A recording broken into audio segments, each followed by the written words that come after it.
She was 7 months pregnant, lying flat on her back on the cold hardwood floor, one hand pressed gently against her stomach, the other pressed flat against her own lips. She could not breathe too loud. She could not shift her weight, because the floor would creak. She could hear everything, his voice, soft and easy, the way it used to sound when he spoke to her. And then the other voice. A woman's voice. Laughing at something he had said. The bedroom light clicked on, and the shadows of 2 pairs of feet moved slowly across the floor just inches from her face.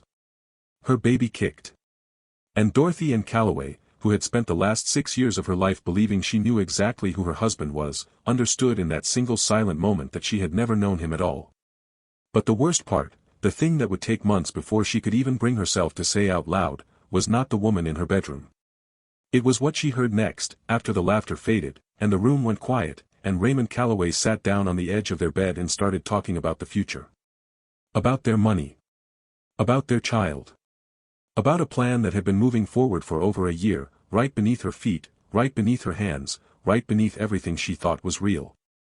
To understand what happened in that bedroom, you have to understand who Dorothy was before that night. Because the woman lying on that floor was not a naive woman. She was not a woman who looked the other way. She was not a woman who missed things. She was a woman who had survived enough to know exactly what she was looking at when life showed her the truth. She was 43 years old, and she had the kind of face that people trusted immediately, not because it was especially beautiful, though it was, but because it was open. She had grown up in a small town outside of Columbus, Ohio, the second of 4 children, in a house where her mother cooked dinner every single evening regardless of what the day had brought, and her father came home from his shift at the plant and washed his hands at the kitchen sink and sat down at the table and asked each one of his children what had been the best part of their day. Not the hardest part. The best part. That was the discipline of their household, to find the thing worth holding on to, no matter how small it was. Dorothy carried that discipline into her adult life like a lantern. She had met Raymond at a company conference in Cincinnati 17 years before this night. He was 38 then, already running his own logistics consulting firm with 3 employees and a growing reputation for being the kind of man who followed through. He was broad-shouldered and sharp-dressed, and he spoke in a way that made you feel like whatever you were saying was the only thing he had planned to think about that day. Dorothy, who was working in corporate HR at the time and had long ago stopped being impressed by men in good suits, had been sitting at a conference table nursing a terrible cup of hotel coffee when Raymond sat down beside her, looked at her cup, and said, "They charge you $80 a night for that room and they still can't get the coffee right." She had laughed. It was a small thing. But she remembered the sound of it, the ease of it, after what had been a very long and grinding year, and she thought, without meaning to, that this man had a gift for knowing exactly what someone needed to hear. She would think about that sentence many times in the years that followed, and what it meant about who Raymond Calloway truly was. They dated for 2 years and married in the spring, on a Saturday afternoon in the church where Dorothy's parents had been married 30 years before. Her mother cried. Her father shook Raymond's hand and held it a moment longer than a normal handshake, the way men of his generation did when they wanted to communicate something they did not have words for. Raymond smiled and covered their joined hands with his other hand and said, "I know, sir. I understand." Dorothy watched it from 6 feet away and felt something settle inside her, the way a house settles after the foundation finds its footing. She thought, this is it. This is the thing people mean when they say they found the right person. For 12 years, she believed she had been right. Raymond's firm grew steadily through the first decade of their marriage, from 3 employees to 22, from a rented suite of offices downtown to a building they owned outright on the east side of Columbus. They were not wealthy in the way that people who grow up wealthy are wealthy, the kind that does not think about it, but they were comfortable, and they had built it together, which felt more important to Dorothy than the number itself. She had left her HR career after their 5th year of marriage to help Raymond manage the firm's operations side, the contracts, the vendor relationships, the internal processes that kept everything running without anyone noticing they were running. She was good at it. She was very good at it. And she loved the work, not for its glamour, because there was none, but because it was real and tangible and she could see the effect of her effort in the thing they were building together. That was the word she would have used, if anyone had asked her to describe their marriage in those first 12 years. Together. Then came the infertility. 4 years of it. 4 years of doctors and tests and procedures that left her body feeling like a battlefield and her heart feeling like something had been carved out of it, and she was just learning to navigate the new terrain of herself. 3 miscarriages, each one different, each one its own specific loss with its own specific silence. Raymond had been present for all of it, or so she had believed. He had held her hand in every waiting room. He had driven her home from every procedure. He had sat beside her in the dark on the nights when she could not sleep and could not talk and just needed someone breathing in the same room. She had loved him for that. She had loved him for that more than almost anything else. The pregnancy that held, the one that was now 7 months along, the baby currently pressing its foot against the inside of her ribs as she lay on the cold floor of their bedroom, had come after the third and final round of IVF, the one they had agreed would be the last. Not because they had stopped wanting it, but because Dorothy's body and spirit could not carry another loss of that size. She had told Raymond in January of that year, sitting at their kitchen table with 2 cups of coffee going cold between them, that she needed to know she had a limit. That having a limit did not mean giving up. It meant she was choosing to survive. Raymond had looked at her across the table, and his eyes had gone soft in the way they sometimes did, and he had said, "Whatever you need. I'm right here." 2 months later, the test was positive. 3 months after that, they heard the heartbeat for the first time on a Tuesday morning in a small examination room that smelled like antiseptic and rubber gloves, and Dorothy had pressed both hands over her mouth and Raymond had stood beside the exam table and put his arm around her shoulders and she had felt, for the first time in 4 years, that the ground under her was solid again. That baby was now pressing its heel into her ribs while she lay on the floor of the bedroom she shared with its father, listening to him tell another woman that things would be much easier once the child arrived. She had not planned to be under the bed. She needed you to understand that. She was not the kind of woman who hid and waited and listened. She had driven home from her mother's house 2 days earlier than planned because her back had been aching in a way that worried her and she wanted to sleep in her own bed. She had let herself in through the garage, the way she always did, and she had heard voices, his voice, and a woman's voice, coming from upstairs. For a moment she had stood at the bottom of the stairs and told herself it was the television. Raymond sometimes worked from home and put the news on for background noise. She had started up the stairs slowly, her hand on the railing, her back aching, her body heavy with 7 months of weight and hope. She had gotten to the top of the stairs and seen that the bedroom door was partly open and that the light inside was warm and low, the way it only got when the lamp on the left nightstand was on, and she had heard her husband's voice say something she could not make out, and then she had heard a woman laugh, a particular kind of laugh, intimate and familiar, the kind of laugh that exists only between people who have spent time together in private, and something in her body had moved before. Her mind caught up with it. She had pushed open the door slowly, not fully, just enough to see. The room was empty. The lamp was on. The bathroom door at the far end of the room was closed and light was coming from underneath it. And she had heard them, clearly now, Raymond's voice, and the woman's voice, and the unmistakable sound of 2 people who were comfortable together, who had been comfortable together for long enough that they had stopped being careful. She did not know why she went under the bed. Later she would think about it and understand that some part of her, the part that had survived 4 years of loss, the part that had learned to assess a situation before reacting, the part that knew how to hold very still when everything around her was moving too fast, had understood without words that she needed information before she needed confrontation. She had moved quietly to the far side of the bed, knelt down with great difficulty and great care, and lowered herself to the floor. The bed frame was a California king with a solid base, high enough to lie under without difficulty. She had been under it for 11 minutes before the bathroom door opened. The woman's name, Dorothy would learn later, was Melissa. She was 31 years old. She worked as a senior account manager at Raymond's firm, had worked there for 2.5 years. She had dark hair and the kind of easy confidence that comes from never having had to fight very hard for the things she wanted, or at least that was how Dorothy would piece her together from what she heard that night, from the tone of her voice, from the way she spoke to Raymond with the particular mixture of comfort and expectation that told Dorothy this had not been happening for weeks. This had been happening for a long time. What Dorothy heard first, after the bathroom door opened and the 2 of them settled into the room with the casual ease of 2 people who belonged there together, was conversation about the firm. Ordinary conversation, the kind she and Raymond had at the kitchen table, a difficult client, a vendor problem, a contract renewal that was taking too long. And then the conversation shifted. Not dramatically. Not in the way that conversations shift in movies, with a sudden tension that announces itself. It shifted the way real conversations shift, gradually, almost imperceptibly, one sentence building on the previous until Dorothy realized they were somewhere very different from where they had started. Raymond said, "The Columbus accounts are going to need to move before the end of the quarter." Melissa said, "How much?" Raymond said, "All of it." There was a pause. Dorothy felt her baby move and pressed her hand gently against her own stomach. Melissa said, "And the Dayton properties?" Raymond said, "Transferred by Friday. The LLC is already set up." Melissa said, "She won't know until the filing is done." Raymond said nothing for a moment. Then he said, "She won't know until it's too late." Dorothy lay very still. She was aware of her own heartbeat in a way she had never been aware of it before, the specific physical thud of it, like something trying to get out.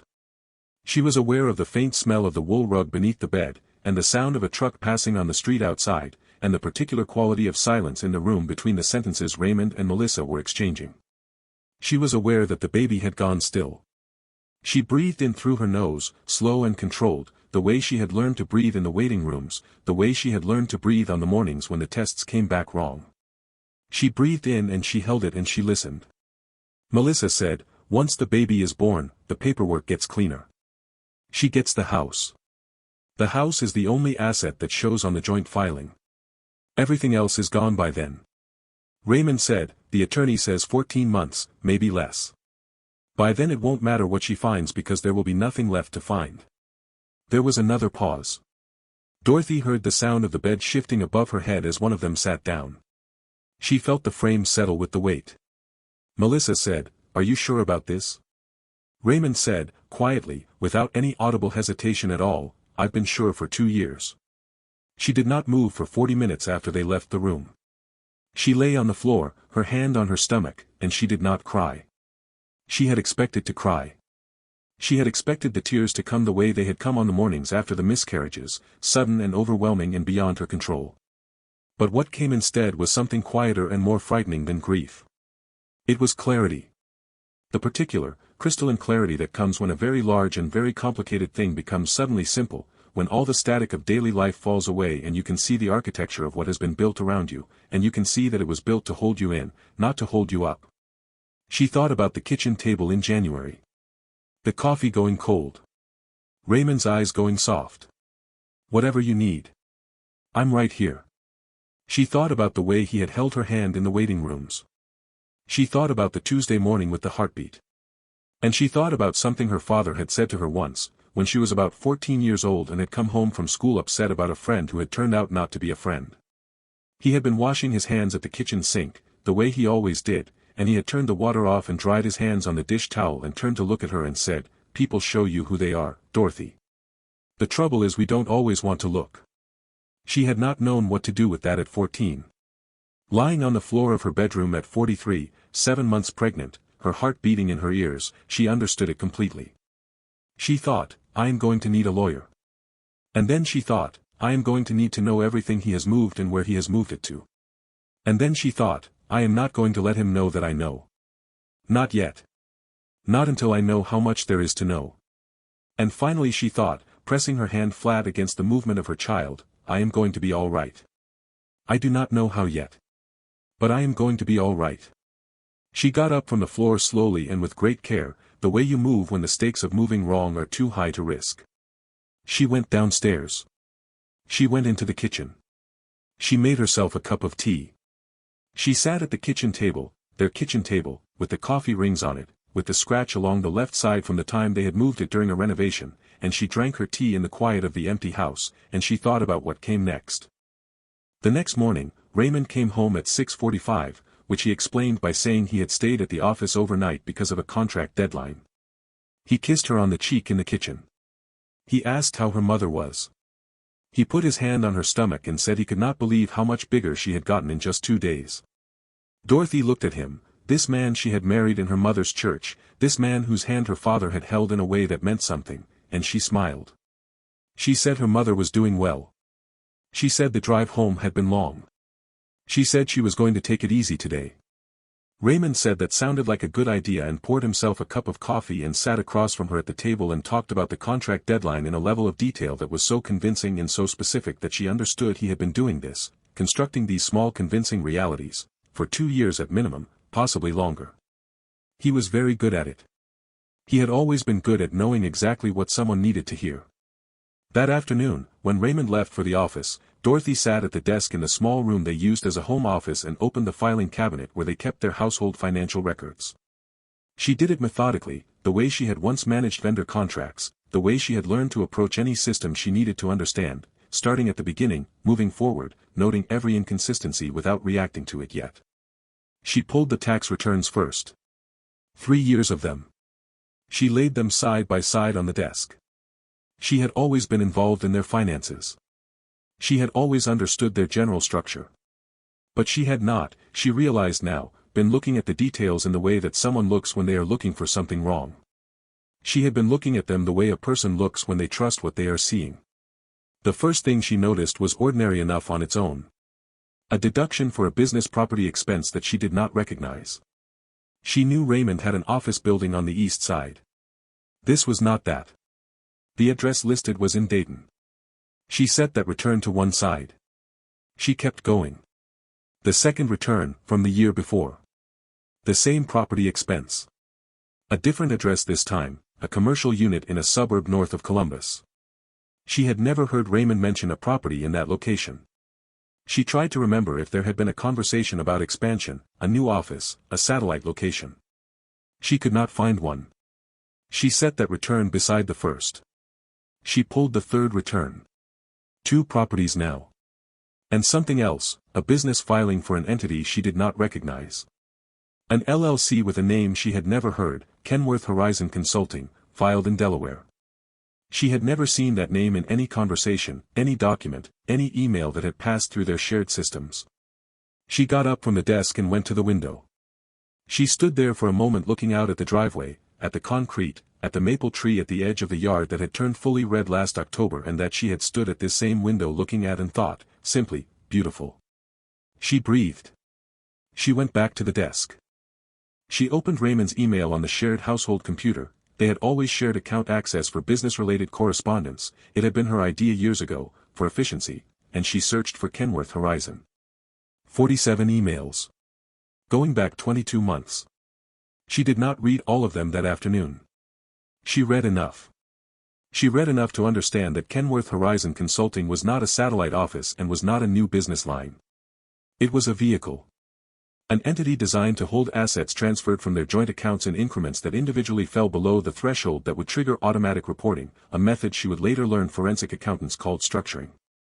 She read enough to understand that Melissa's name appeared in 14 of those 47 emails as a co-signatory on the LLC's operating account. She read enough to understand that the transfers had begun 22 months ago, which was 4 months before the final round of IVF, which was 4 months before the pregnancy that was now pressing its heel into her ribs, and she sat very still at that desk as the full shape of what she was looking at became clear to her. He had started moving their money before the baby existed. He had started building his exit before they had sat at that kitchen table in January with the coffee going cold, before she had told him she needed a limit, before he had said whatever you need, I'm right here.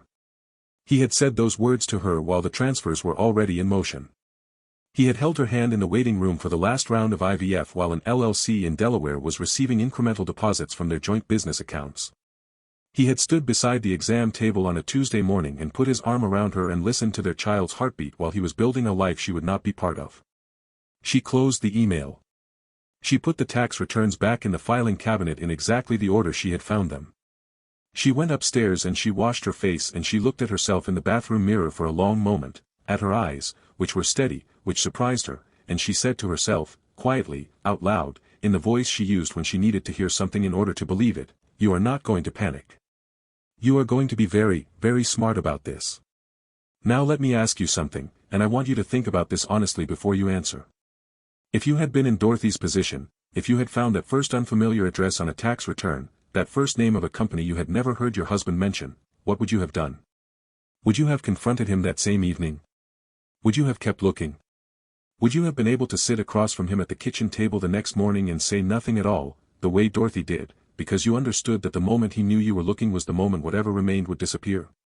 There are a lot of people who would say they would have confronted him immediately. And I understand that impulse. That impulse comes from a real place, from the part of us that cannot stand to live inside the knowledge of a betrayal and say nothing. But Dorothy had spent 4 years learning to hold very still when everything in her body told her to move. She had learned that in the hardest classroom there is. And she understood, sitting in that home office with 47 emails open on the screen, that the most important thing she could do right now was not react. The most important thing she could do was know everything before he knew she knew anything. Tell us in the comments, could you have done that? Could you have sat at that table, looked at that man, and held your face still?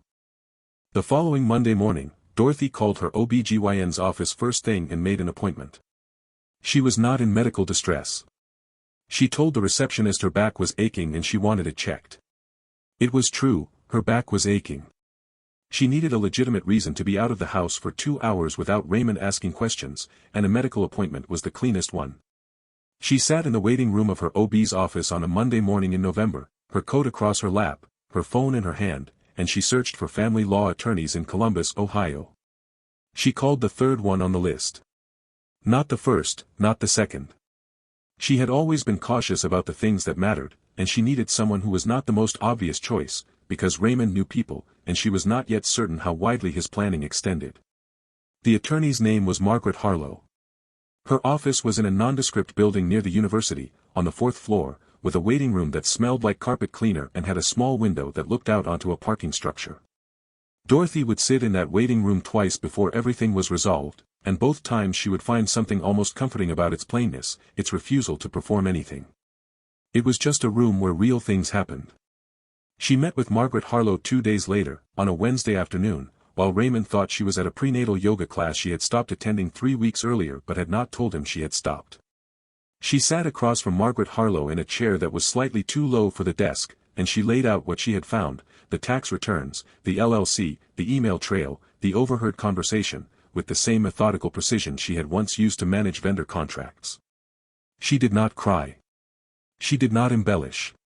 She stated the facts in the order she had found them, and she watched Margaret Harlow's expression move through a sequence of reactions that she would later describe to her friend Carolyn as the attorney version of a poker face failing.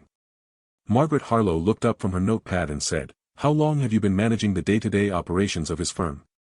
Dorothy said, 12 years. Until our first IVF round, and then I stepped back from the day-to-day. But I still have full access to all the shared systems. Margaret Harlow said, "That access is enormously important. Do not touch anything. Do not delete anything. Do not move anything. I need you to let me bring in a forensic accountant." Dorothy said, "How long will that take?" Margaret Harlow said, "If what you're describing is accurate, and I believe it is, we're probably looking at an asset concealment case that spans nearly 2 years and involves at least 1 LLC and 2 or more properties. That takes time to document properly. If we move too fast, we miss things. If we miss things, he gets to keep them."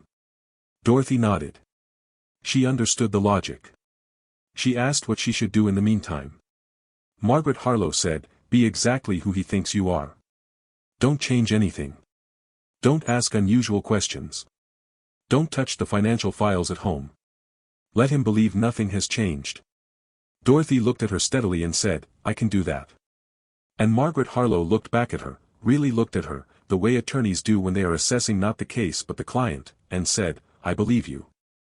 On the drive home from that meeting, Dorothy stopped at the grocery store. She bought the things they needed. She drove home in the afternoon light, the November sky flat and gray and the trees along the road stripped of their leaves, and she thought about her father at the kitchen sink, washing his hands at the end of the day.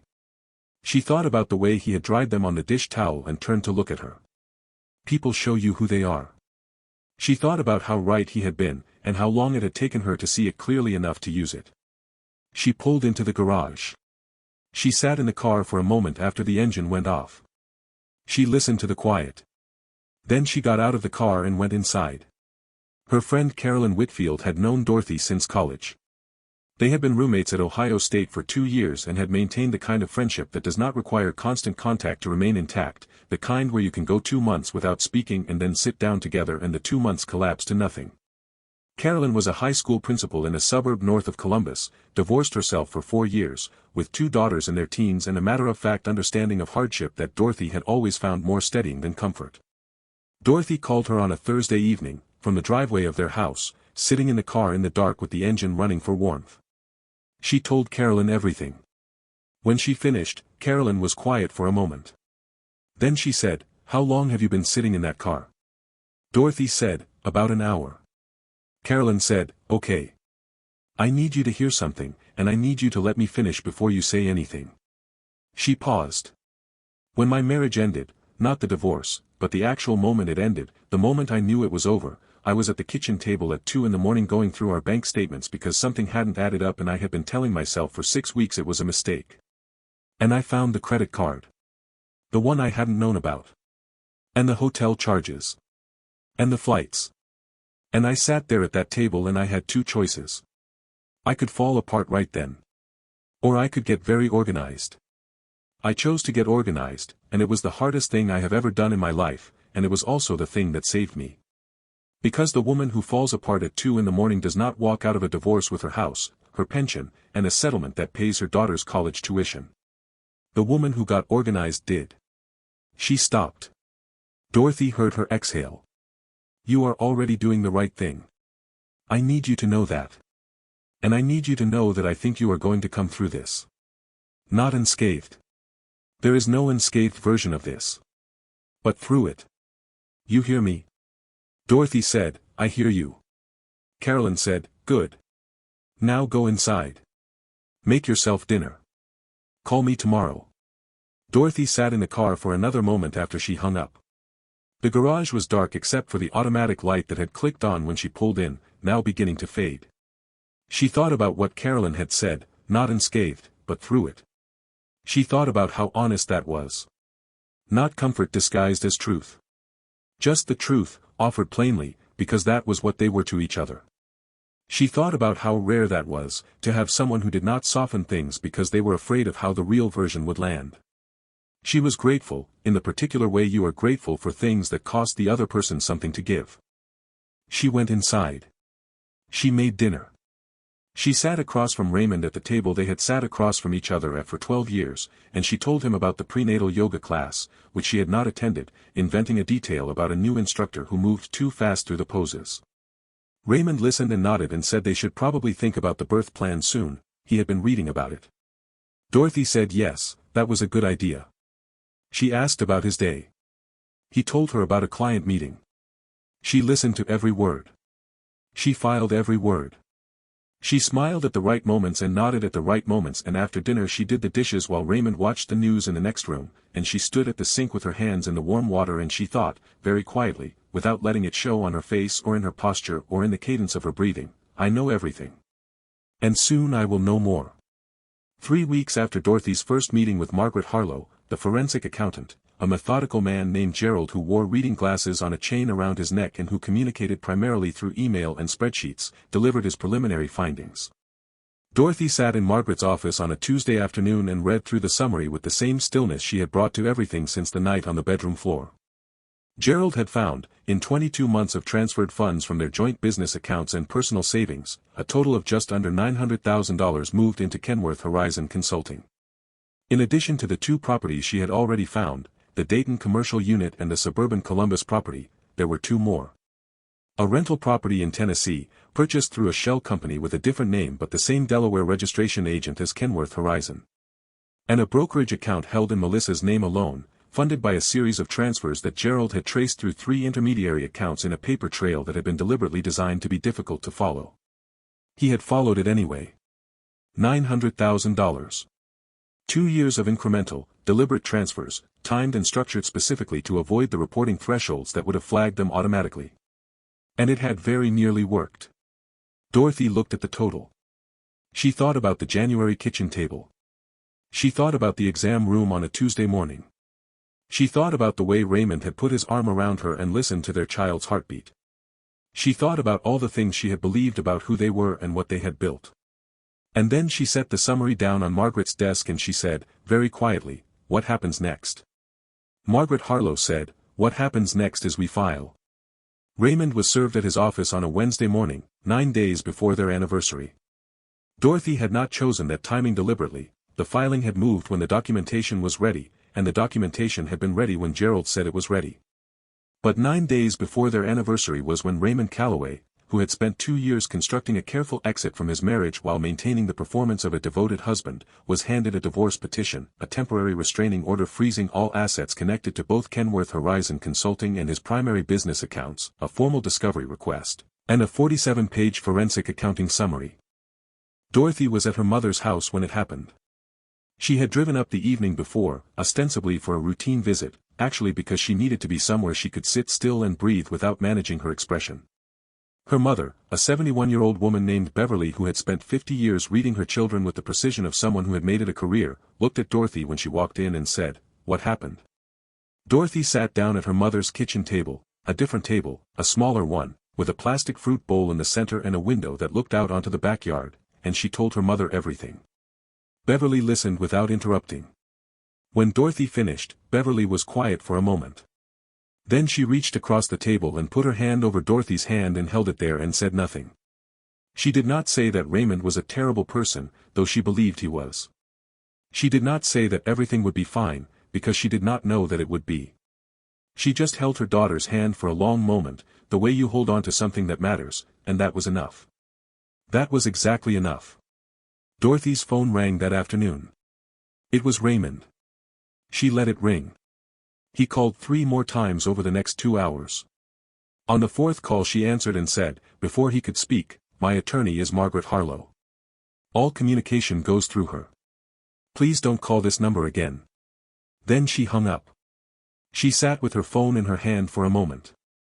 Her mother came into the room with 2 cups of coffee. Dorothy looked at the phone and then set it face down on the table, and she reached for the coffee, and the 2 of them sat in the quiet of Beverly's kitchen for the rest of the afternoon. What happened next happened slowly, the way legal processes always do, which is to say that from the outside, once the filing is done and the freezing orders are in place, there is a period of waiting that has no dramatic shape to it. It is just time. Documents are requested and produced. Depositions are scheduled. The other side makes arguments and your side responds to those arguments, and the arguments move through a system designed to be thorough and at the cost of being slow. Dorothy lived inside that waiting period for 4 months. She gave birth to a daughter on a Monday morning in January, in a hospital room where her mother and Carolyn were both present, and where the room smelled like antiseptic and the quality of winter light through the hospital window was flat and white and clean. She named the baby Frances Beverly Calloway, Frances for a grandmother, Beverly for her mother, and she held her in the hours after the birth with a feeling that was nothing like she had expected. It was not relief. It was not triumph. It was not even happiness in any way she could name simply. It was more like arrival. The sense of having come through something long and dark to a place where the light was different. Not better necessarily. Different. Real. She looked at Frances Beverly's face, still raw and new and absolutely specific, and she thought, here is the thing that is only forward. Raymond had requested visitation rights through his attorney, which was his legal right, and which Margaret Harlow handled with the precision and composure that Dorothy had come to rely on. He had not, to Dorothy's knowledge, told Melissa about the baby's birth.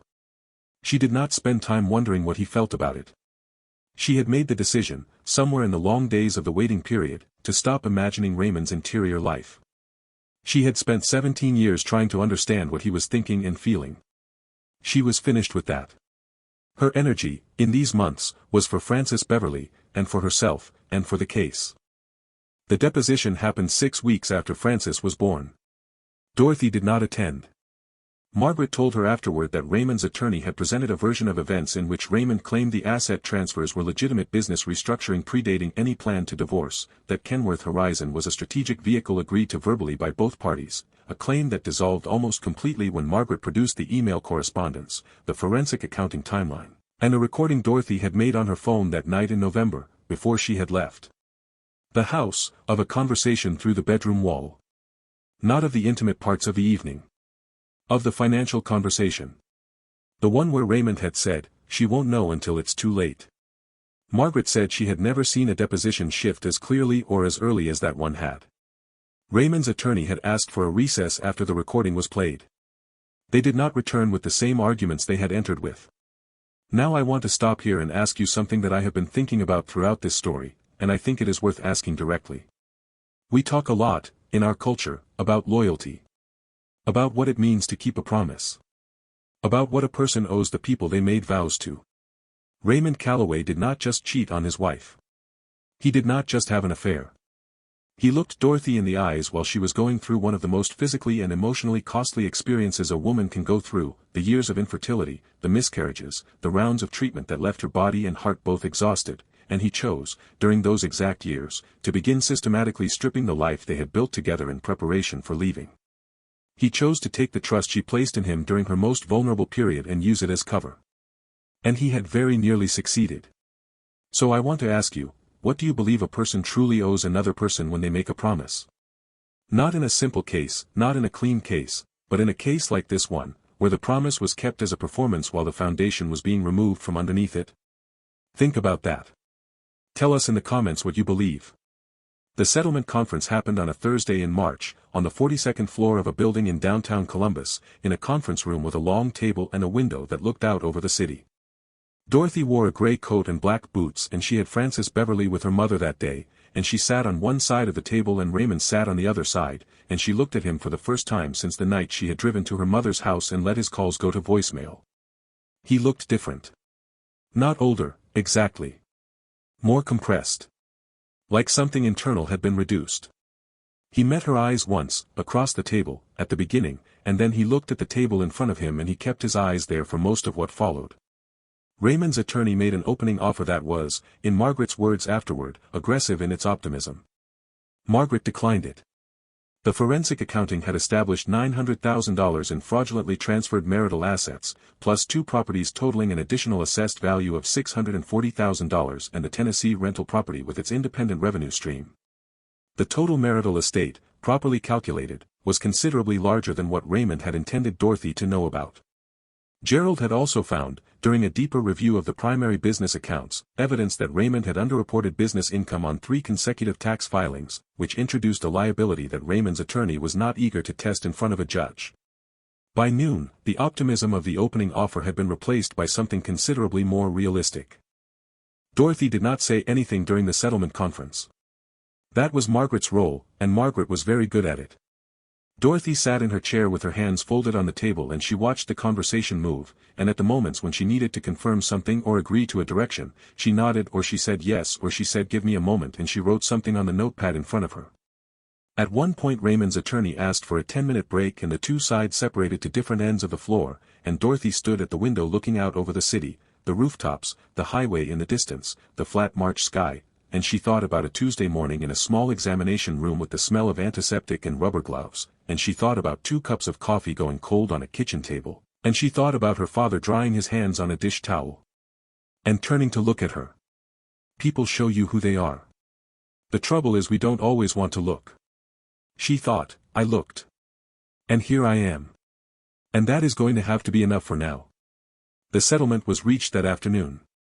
Dorothy was awarded the family home, full physical custody of Frances Beverly with structured visitation for Raymond, a share of the primary business assets calculated at 42% of the full appraised value including the concealed properties, and full recovery of the $900,000 in transferred funds plus interest. Raymond's business partner, who had been unaware of the Kenworth Horizon arrangement and cooperated fully with Gerald's investigation, retained his share of the firm's operations. Raymond was required to pay Dorothy's full legal fees, including Gerald's forensic accounting costs. Additionally, the Tennessee property was to be sold and proceeds split, and Raymond's access to the remaining business accounts was subject to court oversight for a period of 24 months. Melissa resigned from the firm the same week. Dorothy was told this by Margaret as a matter of record and she received the information and did not particularly think about it beyond the moment it was delivered. She drove home from the settlement conference alone. The afternoon had turned cold and the sky had gone a deeper gray and the city looked, from the highway, like itself, familiar and large and indifferent in the way cities are, proceeding with its own business regardless of what had just been settled on the 42nd floor of a building at its center. Dorothy drove with both hands on the wheel, the radio off. She was not thinking about Raymond. She was not thinking about the settlement figures. She was thinking about Frances Beverly, who would be awake from her nap by now, who would be at her grandmother's kitchen table, who would be looking at the world with the specific wide-eyed attention of a 2-month-old who has not yet learned to take any of it for granted. She was thinking about what she would say to her daughter someday, when Frances was old enough to ask, as she would inevitably ask. She was thinking about what version of this story she wanted to be able to tell. She pulled off the highway at the exit for her mother's neighborhood. She drove through streets she had driven since childhood, past the church where she had been married, past the diner where she and Carolyn had eaten breakfast 100 times over 20 years, past the baseball diamond at the edge of the park where the lights were on even though there was no game and the field was empty and the chain-link fence ran along the road bright and ordinary in the cold March afternoon. She pulled into her mother's driveway. She sat in the car with the engine off. She listened to the quiet. And then she pressed both hands flat against her eyes, not crying, just pressing, just feeling the pressure of her own hands, the warmth of them, the specific realness of them, and she stayed that way for 30 seconds, and then she took her hands away and looked through the windshield at her mother's front door, which was painted red, which her mother had painted herself the summer before, and she thought, that is a good color. That is exactly the right color. And she got out of the car and went inside. Before I tell you what came after, I want to ask you one more thing. We talk about justice. We use that word, justice, as though it is a single thing, a fixed point, something you arrive at and then it is done.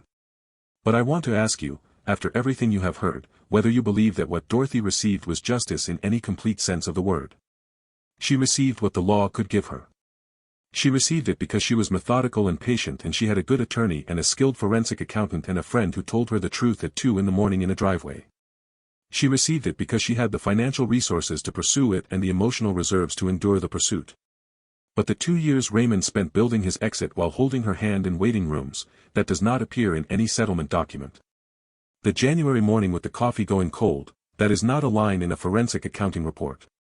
The specific betrayal of being most completely deceived by someone during the years you were most completely vulnerable, there is no remedy for that, in any legal sense. So I want to ask you, do you believe that justice, as it exists in real life, ever truly matches the harm that was done? Tell us in the comments what you believe a fair outcome looks like. Because I do not think there is one easy answer, and I think that people who have lived long enough to have been genuinely wronged will know what I mean.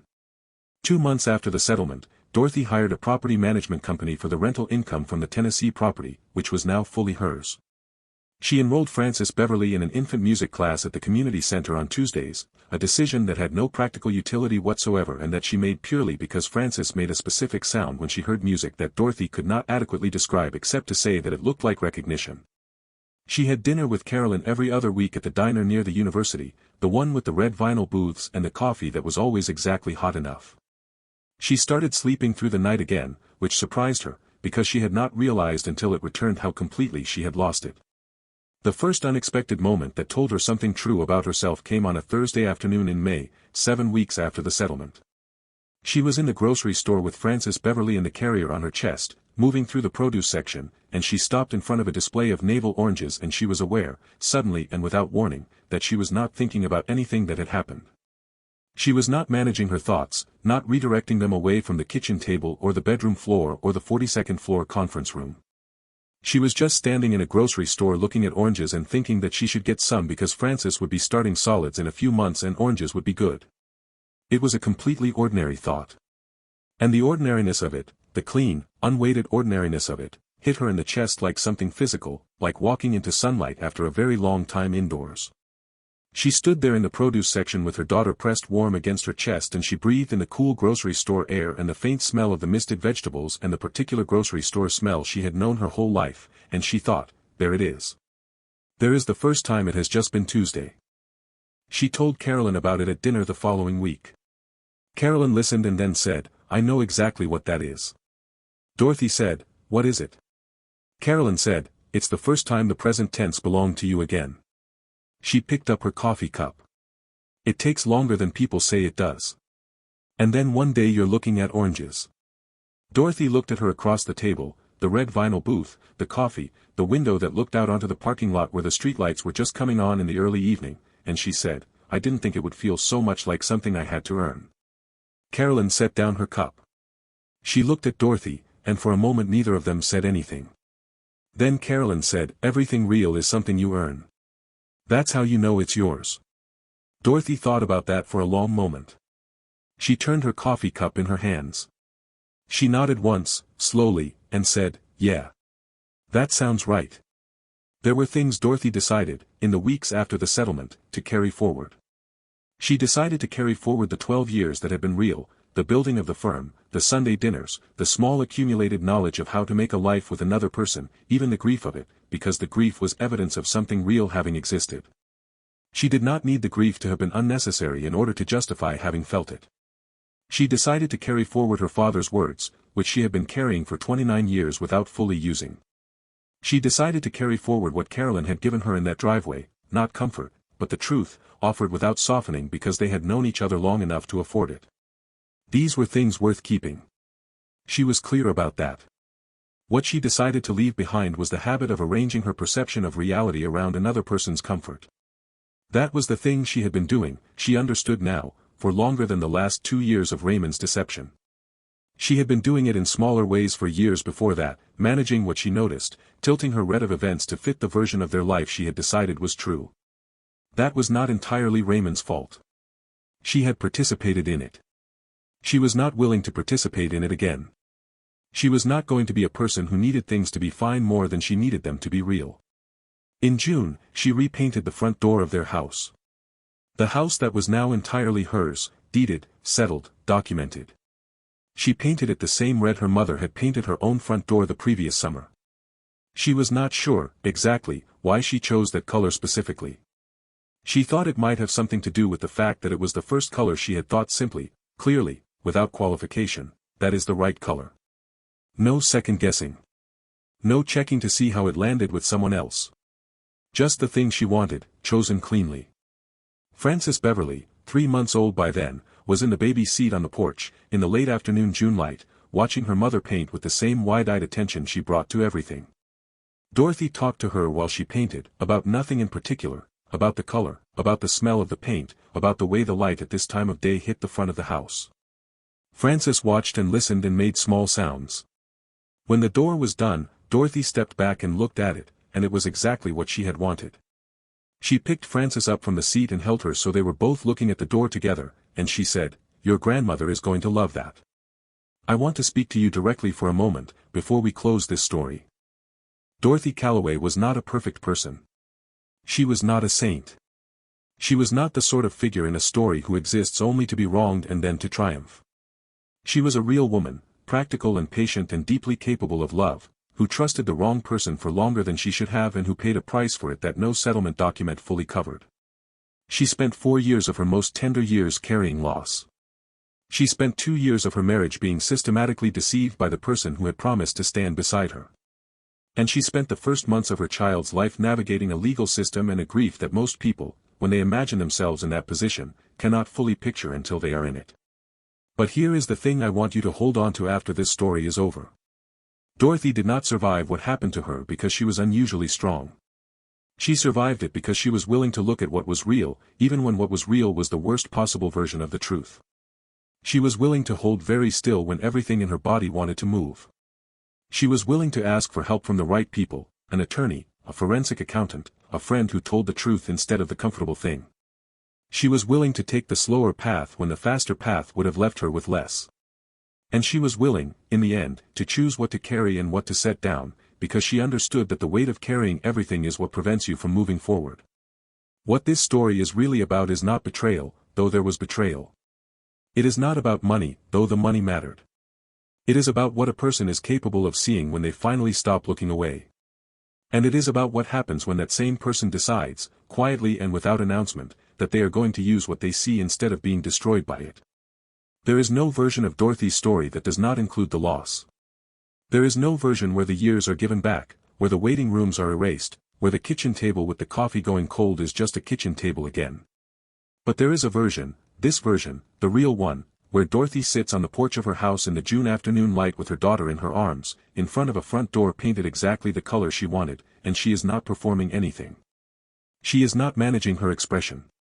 She is not arranging her perception of reality around someone else's comfort. She is just there. Present. Real. Entirely herself. That, I think, is worth more than the settlement. That is the thing no one can take once it is yours. And if there is something in this story that you recognize, something in Dorothy's patience, or in her father's words, or in the specific way to finding out that someone you trusted was building their exit while you were building your future, I hope you will carry it with you. Not the pain of it, if you have felt that pain yourself. But the knowledge that getting through is something people actually do. Quietly, methodically, one ordinary Tuesday at a time. We would love to hear from you. Drop a comment and let us know which moment in this story stayed with you most. Was it the night on the floor? The kitchen table in January? The voice in the conference room saying she won't know until it's too late? Tell us. And if you are new here, click the subscribe button, because we tell stories like this one every week, and we do not rush them. We give them the time and the weight they deserve. Thank you for watching all the way to the end. It means something that you stayed.